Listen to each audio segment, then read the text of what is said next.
अस्सलाम वालेकुम जी।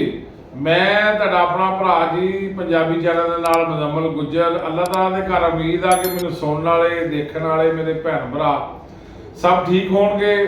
2-2.5 हफ्ते हो गए तुहाडे नाल मुलाकात नहीं हो सकी, कोई ज़ाती मसरूफियात सीगियां। माजरत चाहुंदा हुण इंशाअल्लाह बकायदगी नाल तुहाडे नाल जुड़े रहांगे, अपने भैन भरावां नाल जुड़े रहांगे, गल्लां बातां करांगे, शेयर करांगे। तुसीं सानूं पसंद करोगे तो वाहवा चस आउंदी है गल्लां बातां करदे। ते गलबात हुण की करनी कि अजकल मुल्की हालात ही साडे ऐसे बने पे आ कि वो जिदा छोटे छोटे शहर कस्बे तहसीलों जिले की मैं गल करना, मैं लाहौर फैसलाबाद या गुजरावाला जिदा वड्डे शहर है पंजाब के, मैं उन्होंने गल नहीं करता। छोटे छोटे कस्बे ला लो, बिल्कुल छोटे छोटे, उन्होंने किसी ने वैल्डिंग की दुकान पानी है तो उत्थे लिखिया होना जी बूटा इंजीनियरिंग वर्कर्स, किसी ने खराब मशीनां लाइया तो उन्हें लिख देना फलाना इंजीनियरिंग वर्कर्स।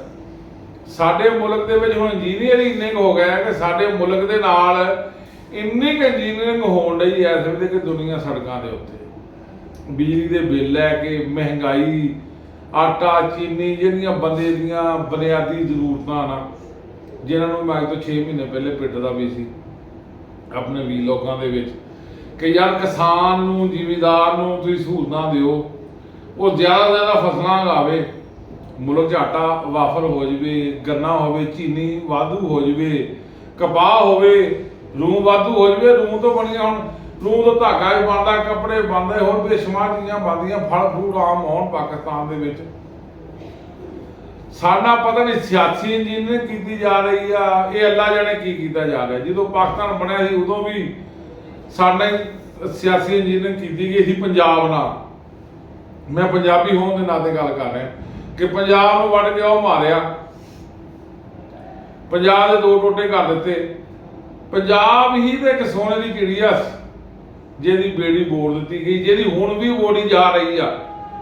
यार को खुदा का खौफ करो, इस मुल्क नूं तरक्की की राह चलन दिओ। ये अल्लाह दे नबी सोने हज़रत मुहम्मद सल्लल्लाहु अलैहि वसल्लम के नाम से मुल्क बनया सी। इनू जिन्ना मर्जी ये लोग खा लेने, जाता किते नहीं, ये रहना इत्थे ही है, क्योंकि जिन्हां दे नाम ते उन्हां दा नाम वजदा है। वो मालिक है दुनिया दे, पूरी कुदरत दे, पूरी कायनात अल्लाह ताला मालिक है। ते लेकिन ये कि साडे बंदे भी घट नहीं करते पे, इदां नचोड़ के खांदे पे है ना इनू कि अखीर कीती पई। तो मेरी अपील है यार, को बंदे नूं सुख दा साह आ लैंदे हो, को बंदे जिहड़े सौखे हो लैंदे हो, आवाम सुखी होऊगी तो मुल्क सुखी होऊगा, लोग खुशी खुशहाली नाल काम करनगे। ते मेरी तुहाडे सारिआं नाल अपील भी है कि मेरी वीडियो ज़्यादा से ज़्यादा लाइक भी करना, शेयर भी करना। तो मैं कहना हुंदा भी अंगूठा जरूर लाओ